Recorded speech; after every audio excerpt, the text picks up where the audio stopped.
5, 7, 8 साल की उम्र के अंदर गुरुदेव के वहां पर विराजते हैं, पधारते हैं और गुरुदेव की छत्र छाया में पिता पुत्र की तरह रहकर के अपना जीवन गोधाम फतेहगंज में व्यतीत करते हैं। उसके बाद पता नहीं क्या ठाकुर जी की कृपा हुई, उनके मन में ऐसा भाव आया कि चूंकि मैं कुम्हार समाज में जन्म लिया है तो मेरे समाज की भी कोई जिम्मेदारी बनती है, मेरे समाज का कोई सर्वांगीण विकास करने का कोई संकल्प मेरे मन में आया है। तो परम श्रद्धेय दत्त धनानंद जी महाराज से आशीर्वाद लेकर के अपने शेष पूरा जीवन अपने समाज के कार्य के लिए इन्होंने सर्वत्र त्याग किया है। ऐसे संत अपने बीच में विराजमान है जो काफी लंबे समय, काफी वर्षों से हमको ऐसे संत की आवश्यकता थी कि समाज की जाजम पर हम बहुत सारे व्यक्ति बैठते हैं, राजनीतिक क्षेत्र के भी हैं, पंच पटेल भी हैं, प्रशासन में भी अपने कई भागीदारी निभाते हैं, लेकिन हम सभी को 108 की माला में पिरोने वाला कोई व्यक्ति नहीं था। वो कोई व्यक्ति हमें भी उपलब्ध हुआ है संत के रूप में।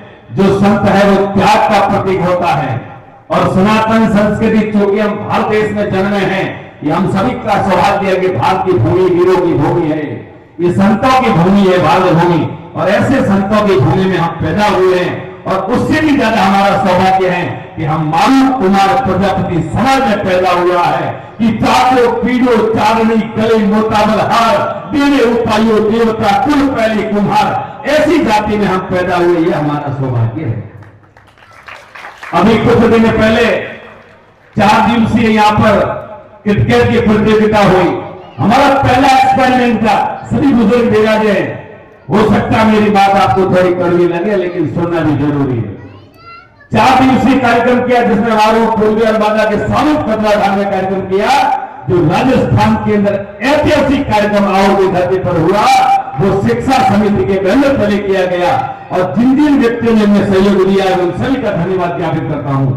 और ये सपना हमने आया कहां से, इस कार्यक्रम को करने का दिमाग आया कहां से, ऐसा मन में विचार कैसे आया कि मेरी समाज के व्यक्तियों को एक जादू पर लाकर के समाज के कार्यक्रम का संकल्प आया, तो केवल मात्र गुरु गोविंद वल्लभ दास जी महाराज के कारण हमारे मन में ऐसा भाव आया और हमने सभी समाजों को मिलजुल करके एक जादू पर बिठा करके 4 दिवसीय कार्यक्रम किया।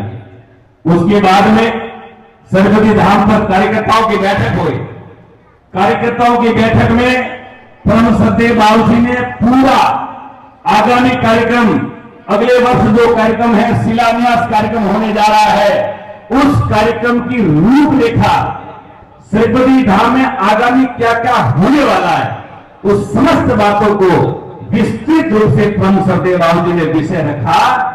जैसे विषय पूरा हुआ, एक दूसरे गांवों से जहां भी पधारे उनसे वार्तालाप का काम शुरू हुआ, उसमें से एक समाज का व्यक्ति उठता है। एक व्यक्ति मन में 30 लेकर के खड़ा होकर के परम श्रद्धेय बाबू जी के पास में पर्ची पहुंचाते हैं। उस पर्ची में क्या लिखा होगा, मैं आपकी तालियां चाहूंगा। उस पर्ची में लिखा है कि श्रीपति धाम के इस कार्यक्रम के लिए मैं 1 करोड़ और 1 लाख रुपए की घोषणा करता हूं। ऐसा कोई व्यक्ति था, वो हमारे समाज का भामाशाह था। यानी समाज में भामाशाहों की कई कमी नहीं है, इसलिए ऐसे ऐसे भामाशाह मयूर रेड़ा पूत जन केदा पाती सूर मित्र रजे बांधनी मठ कमाजी नूर, ऐसे भामाशाहों के कारण समाज के सारे कार्यक्रम संपन्न होते हैं। आज हम एक कार्यक्रम देख रहे, कितनी सुंदर व्यवस्था की है। इस सुंदर व्यवस्था के पीछे कोई लॉजिक है तो ये साफा बहने जो सारे मेरे भामाशाह परिवार है, एक बार जोरदार तालियां बजा करके ऐसे भामाशाह परिवार का भी सम्मान करें, स्वागत करें, अभिवादन करें।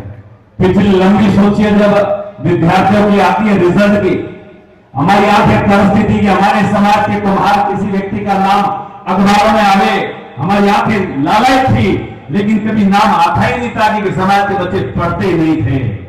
लेकिन जब से शिक्षा विद में, अभी अपने बीच में दोहराराम जी भी आएंगे,